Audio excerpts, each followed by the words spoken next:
Alright, so in this video we're going to talk about how you as a brand owner can stop doing segmentation all wrong, because 9 times out of 10 you are.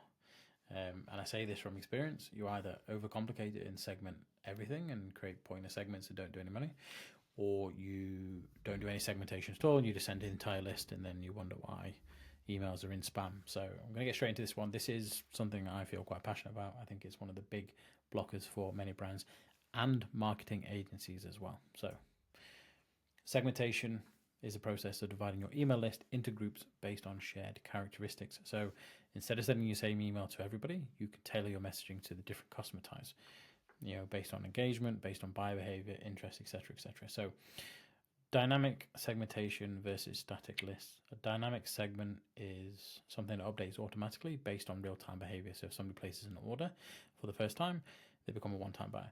A static list, is a one-time list that, doesn't change unless you update it. So a dynamic segment could be people who've clicked on a product email in the last 30 days, for example. A static list would be Black Friday buyers from last year. You get the idea. So that's something that's fixed that, won't change unless you update it. And a segment will just change if somebody does something different. And if you're not aware, we're talking about segments today, not lists. So you can go from really, really simple basic segmentation right through to super advanced segmentation. Now, going advanced isn't always the best option. A lot of email marketing gurus will tell you that you need to go advanced. And a lot of brand owners think they need to go advanced because it seems to be the best option. Simple scales in this instance. And I'm going to share, kind of the range you can go up and down on them. So basic segmentation, engaged versus unengaged. So, who's actually opening and clicking on your emails? Straightforward. Recent buyers versus non-buyers. Okay, you want to exclude recent buyers from specific emails. You want to send different emails to non-buyers, with more sales, more education, more, more persuasion, for example. And then high spenders versus one-time customers, for example, two completely different branches of people. Yeah, and you want to send completely different messaging to those. So there's some examples of basic segmentation. Get a little bit more intermediate here. You can start looking at purchase behavior. So can we, segment people that are active subscribers for our monthly subscription against, one-off purchases, for example, repeat purchases, VIP purchases, get the idea from there. Then you start looking at browsing behavior. So, people that have visited a product page but haven't bought. So one I like is somebody who might have visited products within a certain collection more than 3 times but haven't placed an order. They have an interest in that collection or that category. So let's put some content, that's relevant to them. Now, caveat, and we'll go a little bit more into this as we develop. We don't want to create really small segments. So if you have like a list of 10,000 people and you create like a browsing behavior segment and there's like 50 people, don't waste your time. Make sure it has like a good number that makes sense to you. And then the final one, location-based targeting. So if you have, physical stores or you have events, maybe you go to High Rocks, for example, and you want to target people that are based in Manchester, like Built for Athletes do, for example, then, these kind of things make sense. And if you're an international store, you have, US distribution, UK distribution, European, then again, you can location segment that as well, which is super important. And then, okay, so why you shouldn't go too advanced? Okay, quite simply, it's over segmentation. So smaller segments equals fewer sends, which equals less revenue overall or per email, depending on how you kind of want to measure that. More complex, so the harder to manage and optimize. You end up putting a lot of time and energy into creating these really complex segments to try and over personalize it. Doesn't really achieve anything. And like I said, you think you're personalizing, but your list is too small to make an impact. So I should say segment. So instead of building 50 tiny segments, let's focus on the ones that matter: engagement, purchase behavior, and intent. If you're only going to take anything away, take that part away from here. Now, important one, why bother to segment anyway? Well, it can get too complex, so why should we bother at all? Reality is, when you do it right, it's going to drive more sales, it's going to give you better deliverability, and it's going to give you a stronger customer experience, which is probably the most important one, okay? You'll have known when you open an email from a brand and you're like, I just bought from you 2 days ago, why are you sending me this? I don't care. or I haven't been, opening your emails because they're boring. Stop sending me the same generic boring emails. Yeah. So segmentation allows for higher sales. So target emails will always convert better than generic ones. It's going to give you better deliverability. So your ISPs will reward high engagement.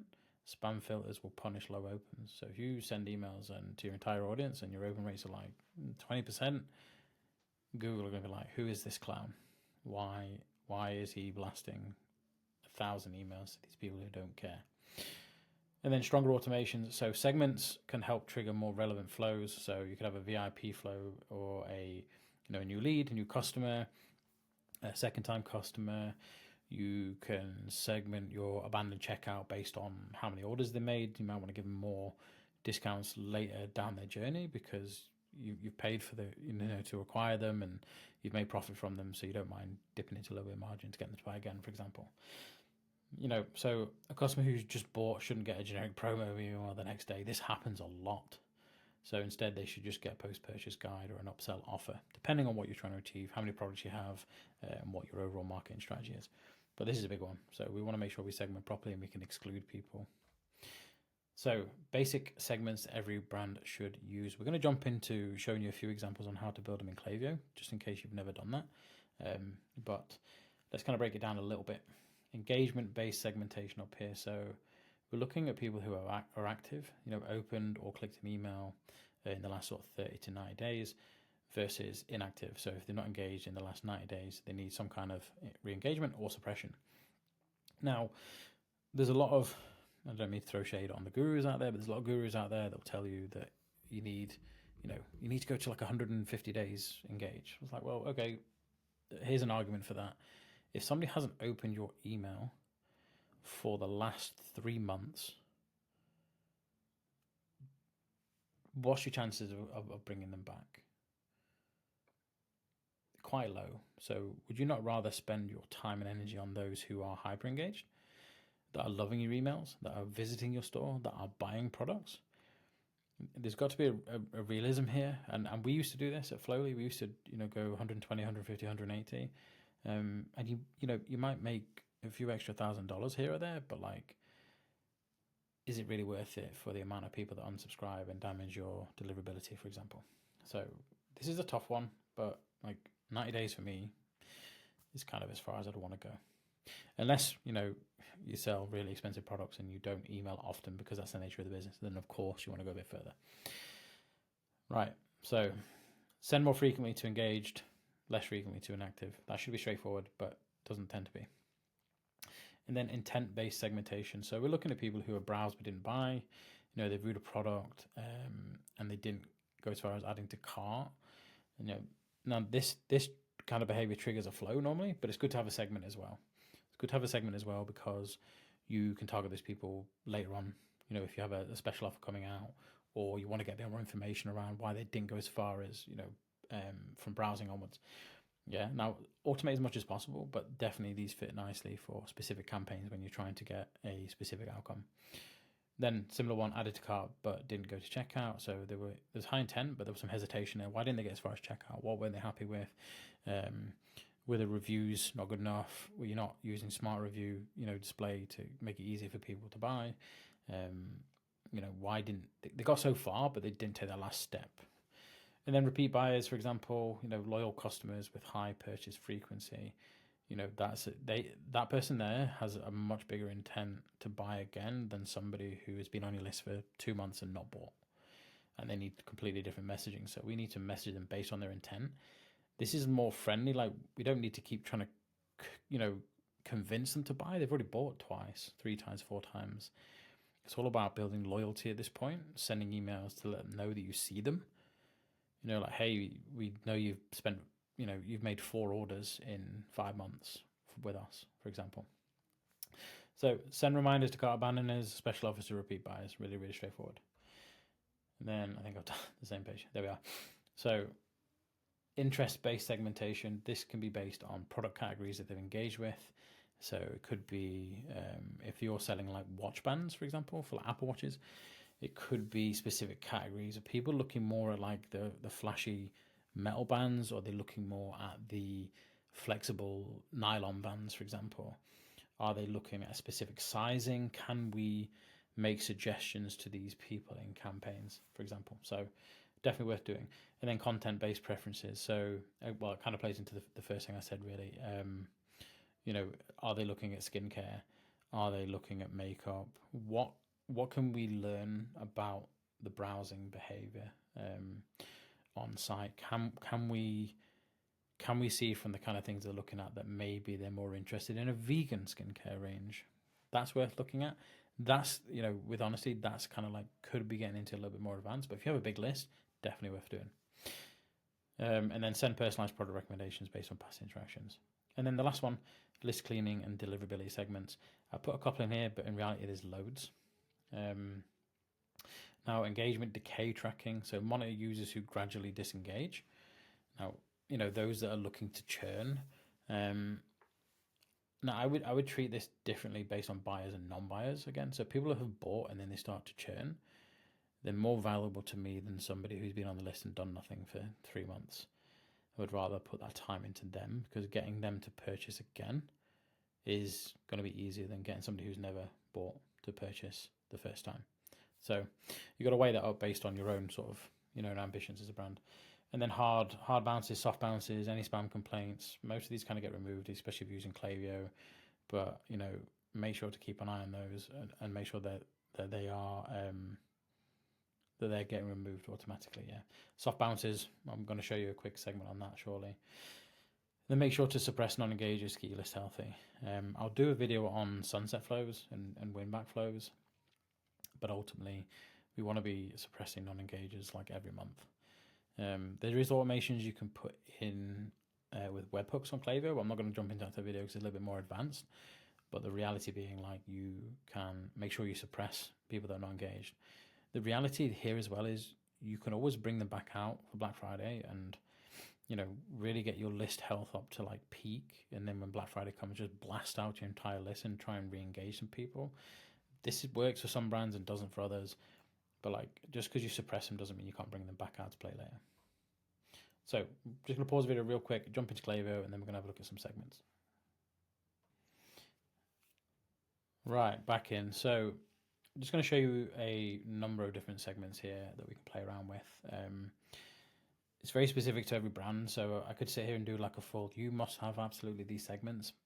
It takes a little bit of thought around specific brands that we want to do, but let's look at engage. So this one, like anyone who's done a Chase Diamond email marketing course will know to do these 30-day engaged segments, and they're important. So first one, somebody who can receive marketing because they subscribed, tick. And then have they opened or clicked an email in the last 30 days? Done. Straightforward. You can make this a little bit more complex if you want and target people if they've potentially been on site. I don't advise it purely because we're dealing specifically with email here. Just because they've been on site like every day for the last 2 months, if they haven't opened an email in 90 days, I don't want to keep sending them emails. It might be that there's a problem with their email address. It might be that they just don't need open emails. Why do we want to keep sending emails? So if they haven't opened or clicked an email in the last 30 days, then this is a really basic one. That's 30-day engaged. Really, really straightforward. Make sure you've got these. And then you can just clone these, put it as 90 day, 90 there, 90 there, 60, 15 day, 45, 75, whatever you want to play around with, 120, 365. It really doesn't matter. Do a 30, 60, and a 90-day engaged segment each, just based off of this. So screen grab this if you want, or jump into Klaviyo and quickly copy this. You can remove the subscribe bit here, but I don't really advise it, to be honest. We want to just make sure we're targeting people that have subscribed. Because otherwise, if you're using like retention.com or Black Crow or something like that, you might start sending campaigns to people that you've kind of got on your email list, in ways that are a little bit shaky. So that's engagement. And then one-time buyers.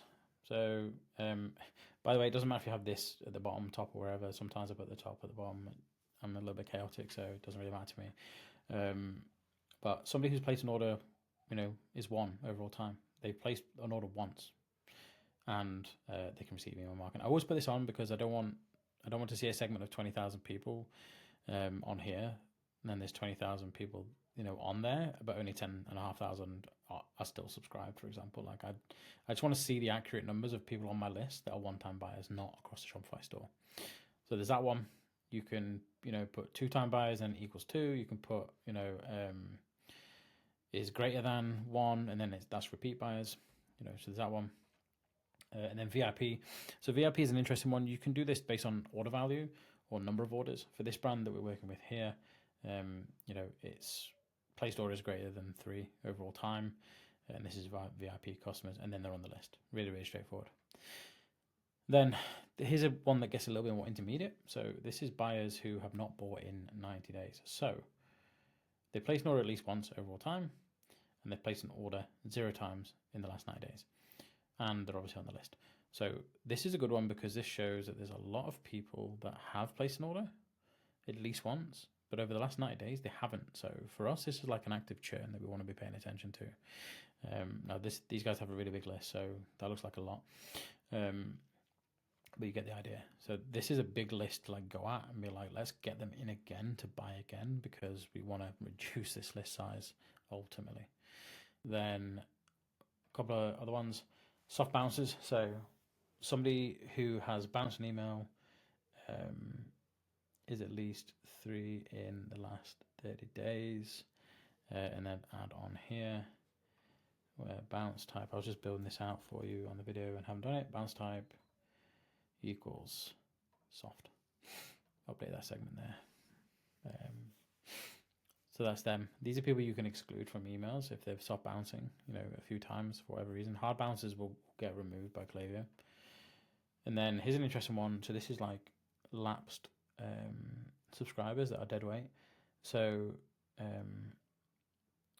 created at least 150 days ago, received at least 16 emails in the last 150 days, opened an email 0 times in the last 150 days, clicked an email 0 times in the last 150 days, viewed a product 0 times in the last 150 days, checkout started 0 times in the last 150 days, place an order 0 time over all time, and they can receive your marketing. And then you can add on here as well if you want, because it's subscribed. Now that's a lot of people on the list. They've created a profile in Klaviyo. They're on the list. There's not a lot of people here, but this is just dead weight. These are people who why are we sending them emails at this point? You can just subscribe them, unsubscribe them. Sorry, you can just suppress them at this point and get rid of them. So just wanted to whistle through a number of different segments because I don't want to just do some boring hey, here's a step-by-step. There's loads of videos out there that show you how to do step-by-step segmentation. If you want to do it the kind of same old way that everyone else does it. Or want this video to be an opportunity for you to think about different ways that you can segment your audience. Pull back in. Right, so that's segments. Probably one of the topics that you need to think about a little bit more. I have to really get my words out then. But one of the topics you have to think about a little bit more and takes a little bit of science and a little bit of art as well, and a lot of data. Okay, you've got to really think about your email strategy and what you're trying to achieve and your overall strategy, who you're trying to target, thinking about, intent, interests, and engagement, at the core of those things, and just creating segments that you can actually turn into sales, or you can turn into an action that you want to get, rather than just going through the motions and sending to 90-day engage all the time and being like, okay, cool, I'm just going to blast all these people, because there are loads of people that slip through the cracks and then they become unengaged, and then you just have a massive bloated list, and Klaviyo will charge you a fortune for all these profiles, and we don't want to be doing that. So that's that. Now, at the end of every video, if you're a brand doing over 50K a month and you want to turn your email strategy into a profit center, then book a call with us at the link below. We'll give you a fully custom email roadmap just for showing up. So we'll jump into your whole email strategy, looking at your Klaviyo account, looking at your loyalty, looking at your reviews. We'll do a full deep dive of everything, and then we'll create a roadmap of what we would do if we were to come on board for you. That's yours just for booking the call, and then you can say, cheers guys, see you later. We'll use that and run. Up to you. But that's our gift for getting to the end of this video, which is 20 minutes long. Take it easy.